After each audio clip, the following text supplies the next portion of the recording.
고린도서 전체를 보면은 특징적인 모습들이 각 장마다 매우 도드라지게 드러나는 그런 모습을 보여주고 있죠.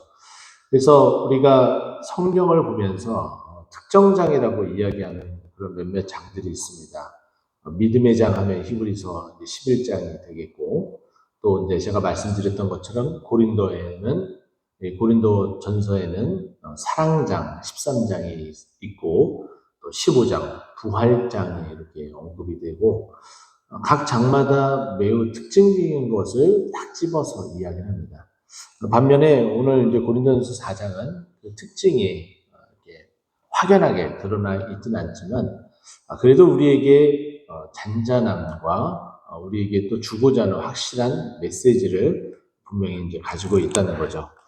4장 초반에서는 우리가 그리스도인으로서 살아가며 고난을 받게 될 때에 그 고난을 어떠한 자세로 받아들여야 될지에 대해서 언급을 했다면, 이제 두 번째 후반부에는 여전히 1장과 3장에서 언급되어져 있는 분쟁 가운데에 어떠한 자세로 우리가 살아가야 되는지에 대해서 이야기를 합니다.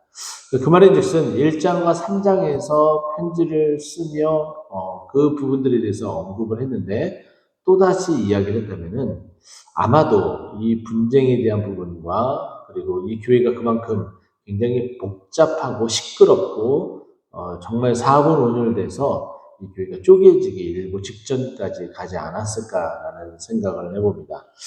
그런데 이들에게 가장 필요한 것이 무엇이고 무엇을 해야 될지에 대한 그 이야기를 해주고 있는 것이 오늘 본문의 이야기입니다.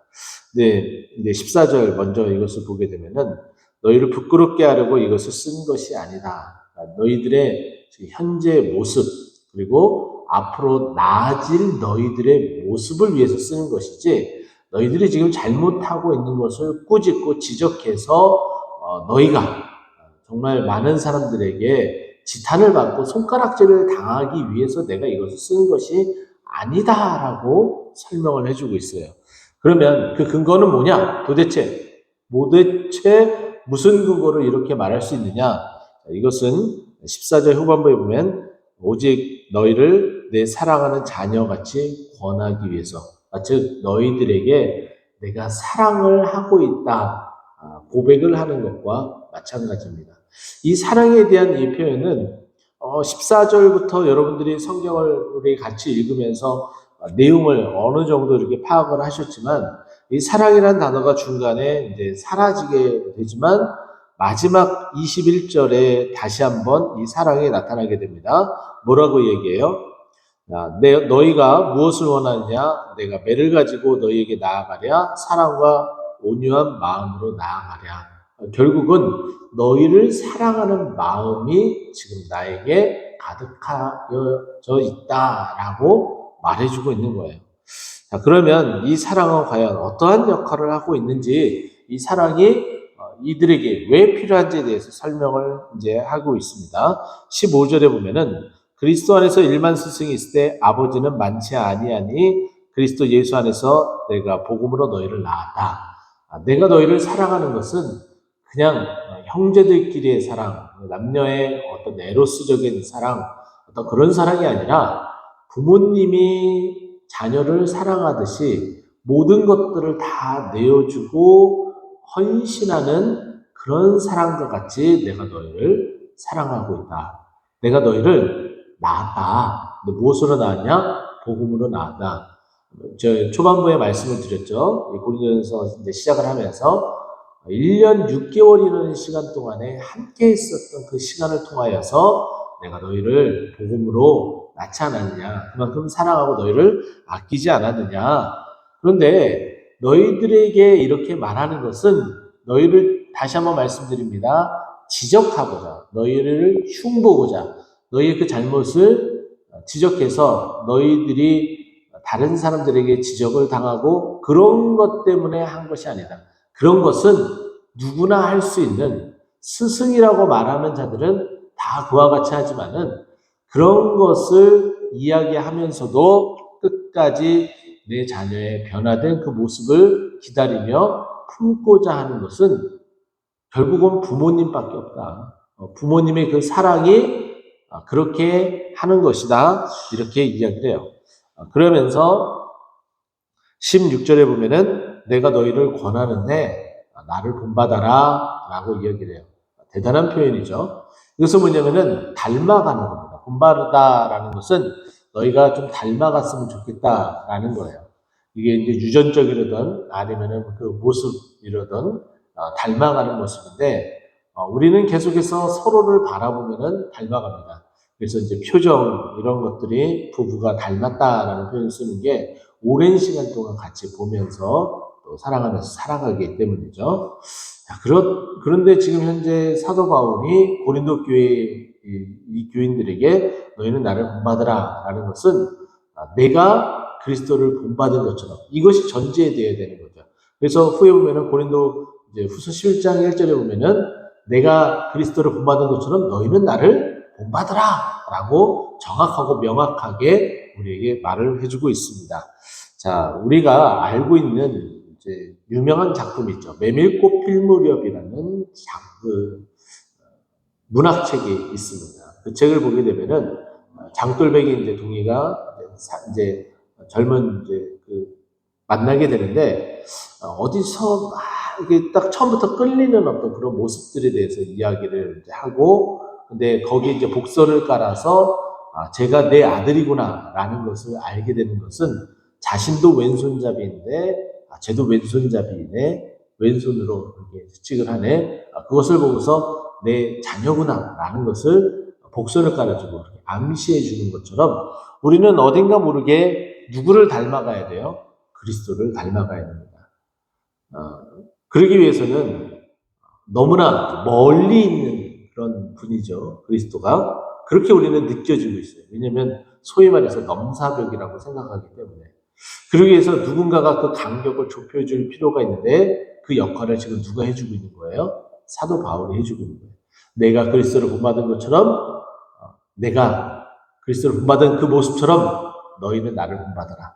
이 고린도 전서 4장에는 내가 그리스도를 본받은 그것에 대해서 말하고 있지 않지만 여전히 사도 바울이 가지고 있었던 그 마음, 나를 본받으라라는 그 말에 밑바탕에 깔려져 있는 그것을 말하고 있습니다. 그러면서 내가 너희를 직접적으로 가서 지금 해야 될 상황은 아니기 때문에 누구를 보낸다라는 거예요?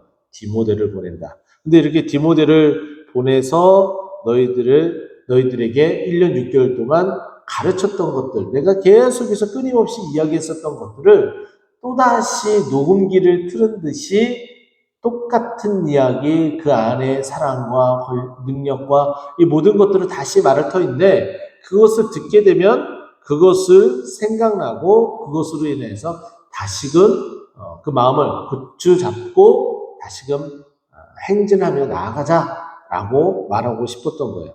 그런데 이 말을 이렇게 하게 되고 또 사도 바울이 직접 오지 않는다는 그 얘기가 소문에 퍼졌는지 이들의 그 마음은 전혀 달랐죠.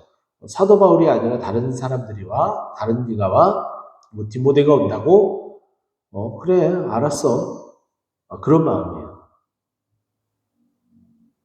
디모데가 무슨 우리를 그 어리고 어린 것이 뭘 안다고 우리를 가르치려고 말도 안 돼. 이 말은 결국 뭐예요? 18절을 말씀 보면은 스스로 교만하여졌으나 받아들일 수 없는 어떤 그런 모습들이죠. 그리고 나서 19절 말씀 보게 되면은 그 교만이 어떠한 모습인지 이야기돼요. 교만한 자의 말이 아니라 오직 능력을 알아보겠다. 너희들이 그렇게 교만해서 그와 같은 표현을 하고 그 복음을 그 가르침을 제대로 이행하지 않고 수용하지 않으며 그것을 나타내지 않는 것은 결국은 너희들에게 능력이 나타나지 않는 거다. 근데 그 능력이 나타나기 위해서는 결국은 너희들이 어떻게 해야 되냐? 내가 이야기한 대로 또 디모데가 와서 가르치는 대로 교만하지 말고 그것을 받아들이고 행했으면 좋겠다라고 말하는 거예요. 근데 여기 보면은 사랑에 대한 얘기를 초반부에 시작해서 너희를 타이르듯이 이야기를 하다가 중간에 능력이 있음이라 라는 말을 합니다. 그래서 유명한 말이 나오죠. 4장 20절 보면은 하나님의 나라는 말에 있지 아니하고 오직 능력에 있음이라 라고 이야기를 해요. 말만 번지르게 하는 것이 아니라 제대로 된 복음으로 인해서 우리의 행실이 변화된 모습을 보여줘야 된다라고 이야기를 하죠. 그래서 하나님의 나라는 말로써 하는 것이 아니라 변화된 모습, 그 모습이 결국은 능력이다. 그러면서 사도 바울은 마지막에 너희가 무엇을 원하느냐? 내가 매를 가지고 나아가랴?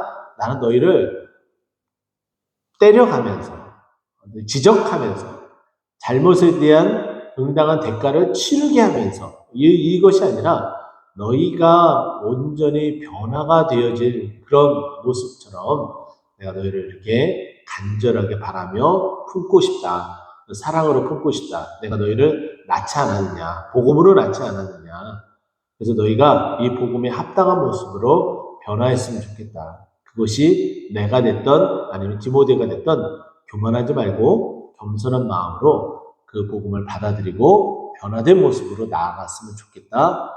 이것이 사도 바울이 고린도 교회에 하고 싶었던 이야기입니다.